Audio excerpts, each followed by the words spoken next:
Vous êtes-vous déjà demandé pourquoi ma mère gardait des épluchures d'oignons dans une vieille boîte rouillée au fond du tiroir? Ou pourquoi elle frottait une pomme de terre crue sur le couteau avant de couper quoi que ce soit? Un matin, alors que j'étais encore petite, je me suis réveillée avec l'odeur forte du vinaigre qui se répandait dans toute la maison. C'était un dimanche.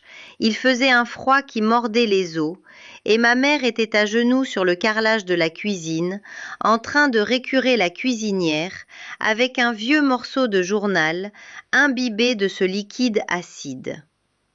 J'avais trouvé cela bizarre. Aujourd'hui, à 65 ans, je sais qu'elle économisait l'argent que nous n'avions pas.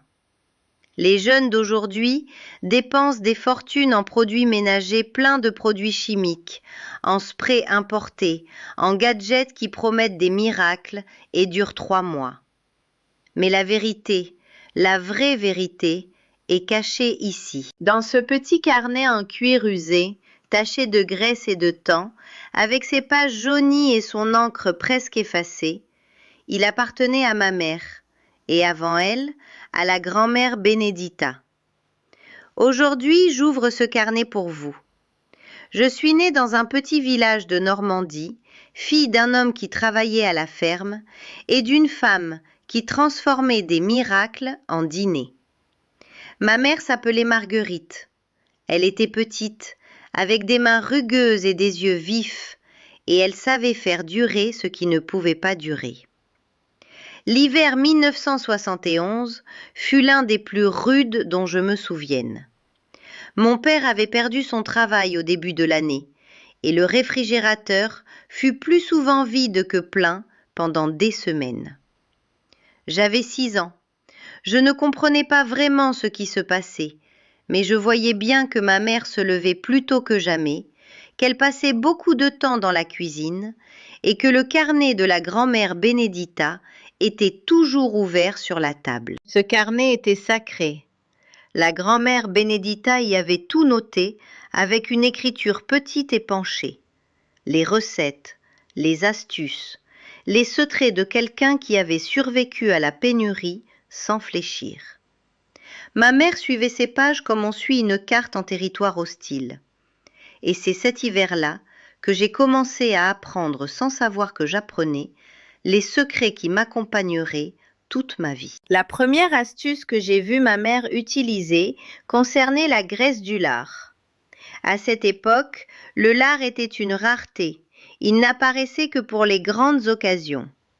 Mais quand il apparaissait, ma mère ne jetait jamais, au grand jamais, la graisse.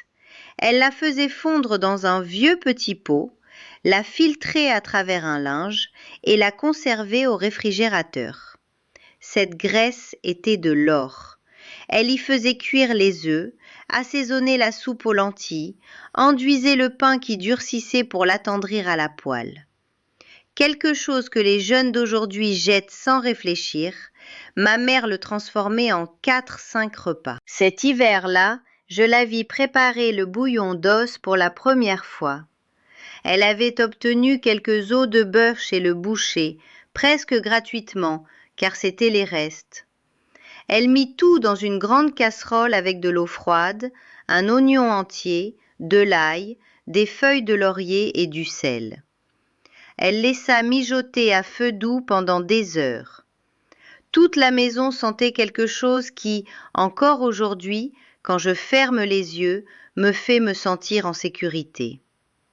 De ce bouillon, elle fit de la soupe, du riz, de la sauce.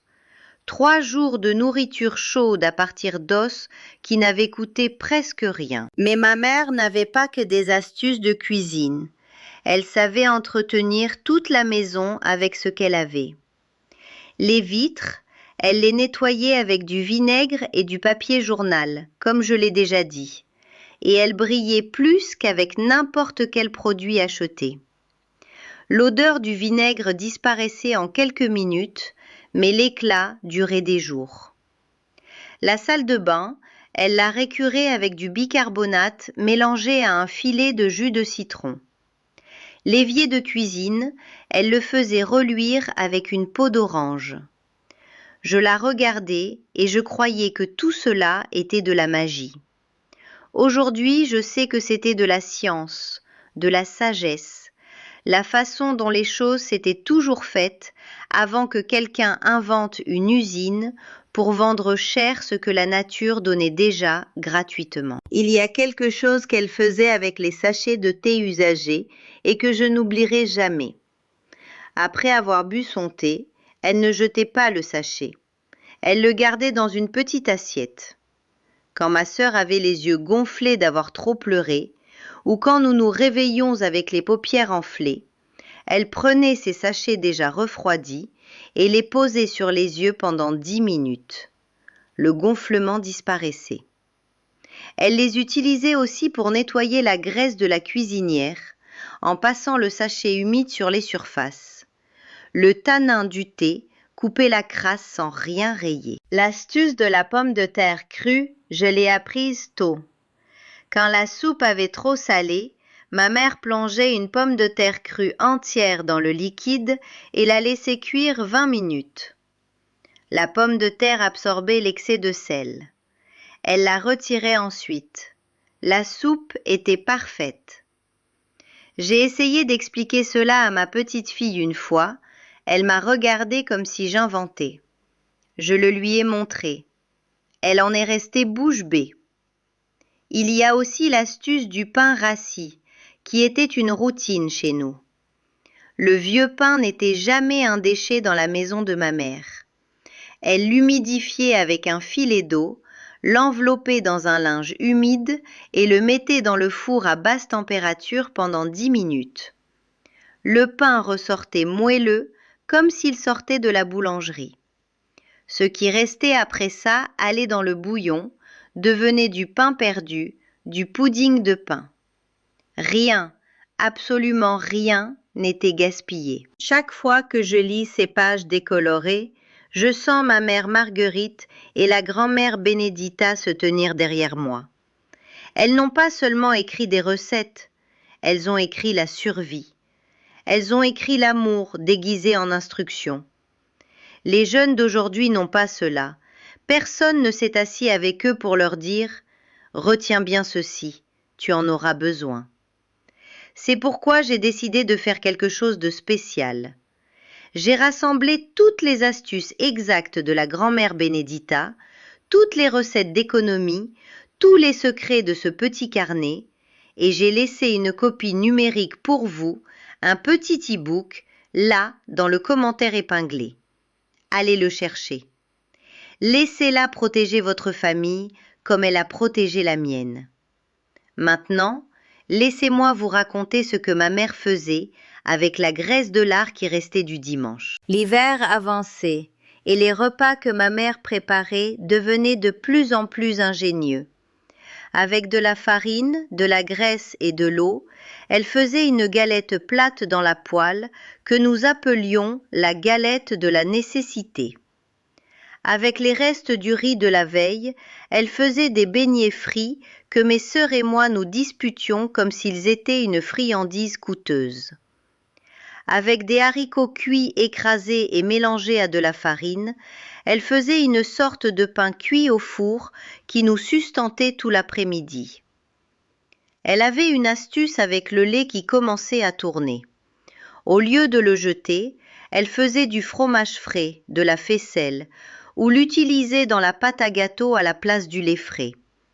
Le résultat était toujours plus moelleux, plus humide. Elle disait que le lait tourné activait la levure d'une façon que le lait frais ne pouvait pas faire. Aujourd'hui, les boulangers paient cher le bas beurre exactement pour cette raison.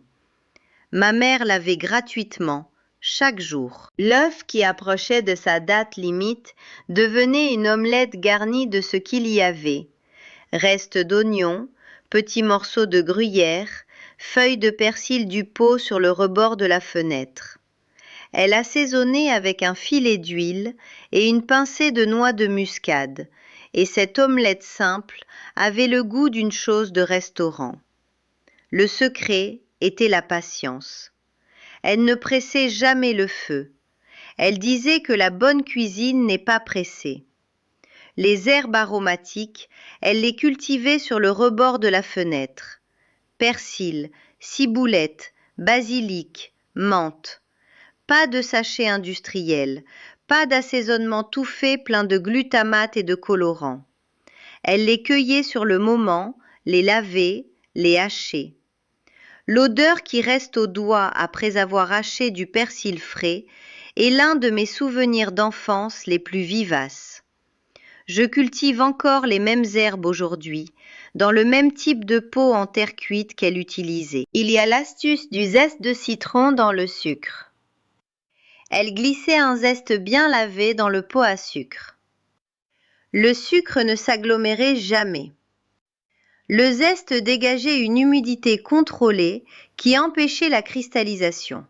Aussi simple que ça.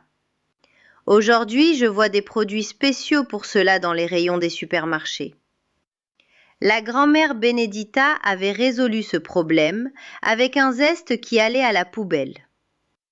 Le bicarbonate était le produit le plus polyvalent de la maison. Elle en dissolvait une cuillère dans de l'eau tiède pour laver les fruits et légumes, cela éliminait les pesticides bien mieux que l'eau seule. Elle l'utilisait pour blanchir les dents mélangées à du sel fin. Elle posait une boîte ouverte dans le réfrigérateur pour absorber les odeurs. Elle en tamponnait sous les aisselles comme déodorant d'urgence. Elle le dissolvait dans de l'eau chaude pour se gargariser quand elle avait mal à la gorge. Une boîte coûtait quelques centimes et durait tout le mois. Ma mère savait aussi entretenir les vêtements d'une façon qui semble oubliée aujourd'hui. Elle n'a jamais acheté d'assouplissant. Elle mettait un demi-verre de vinaigre blanc dans l'eau du dernier rinçage. Les vêtements ressortaient doux, sans odeur de vinaigre, et les couleurs tenaient bien plus longtemps qu'avec tous ces produits chimiques d'aujourd'hui. Elle disait que le vinaigre fermait la fibre du tissu et que l'assouplissant industriel faisait le contraire. Il laissait la fibre ouverte, absorbant plus de saleté. Les taches, elle les traitait immédiatement. Du gros sel sur une tache de vin rouge encore fraîche en absorbait presque tout. De l'eau oxygénée diluée sur les taches jaunes de transpiration. De la bile de bœuf sur les taches de graisse, laissée agir quelques minutes avant de laver. Elle n'a jamais perdu un vêtement à cause d'une tache. Elle disait qu'une tache était comme un mensonge. Plus on la laisse s'installer, plus elle est difficile à enlever. Le vinaigre, elle l'utilisait aussi pour les cheveux. Une fois par semaine, après le lavage, elle rinçait avec de l'eau et du vinaigre de cidre. Les cheveux étaient brillants, sans frisottis, et le cuir chevelu était équilibré. Aucun après-shampoing coûteux que j'ai jamais utilisé ne m'a donné le résultat que ce rinçage simple donnait. Ma mère avait les plus beaux cheveux de la rue jusqu'à ses 70 ans.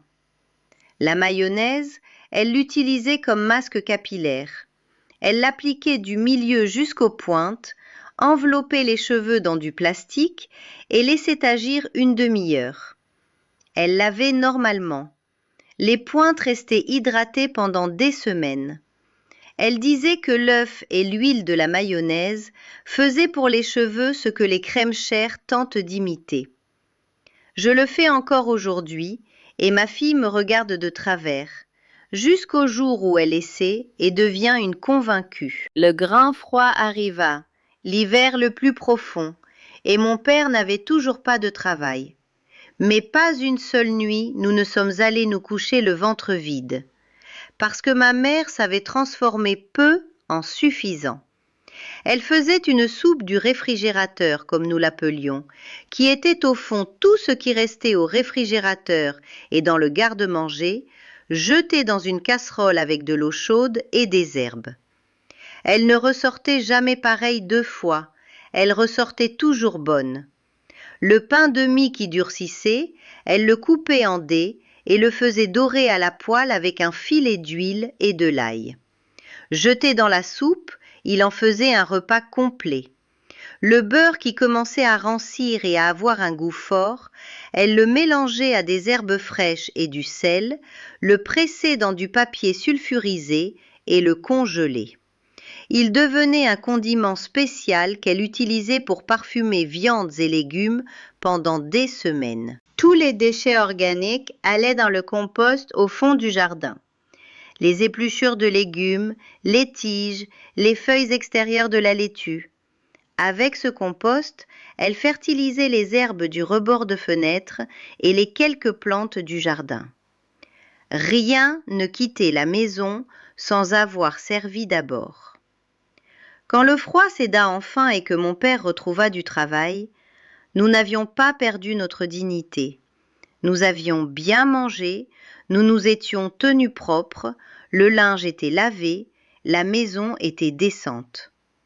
Tout grâce aux mains et à la tête de ma mère et aux enseignements de la grand-mère Benedita consignés dans ce carnet que je porte avec moi jusqu'à aujourd'hui.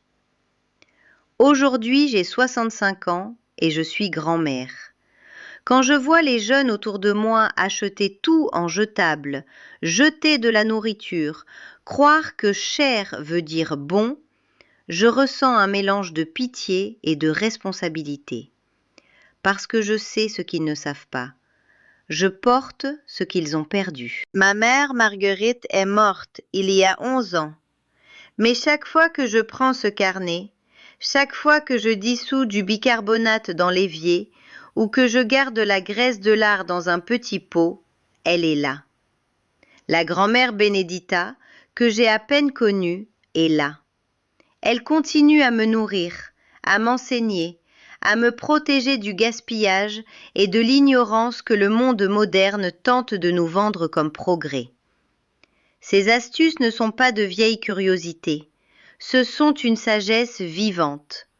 Ce sont la différence entre passer le mois avec dignité ou s'endetter pour des produits dont nous n'avons pas besoin. Ce sont le résultat de générations de femmes intelligentes qui n'avaient pas l'option de gaspiller et qui, de ce fait, ont appris à voir de la valeur là où le monde voyait des déchets. Gardez ces enseignements, transmettez-les. Ne laissez pas cette sagesse mourir avec ma génération. Parce qu'un jour, que ce soit dans une crise, une fin de mois difficile ou un hiver inattendu, vous ouvrirez le placard et vous aurez besoin de savoir ce que ma mère savait.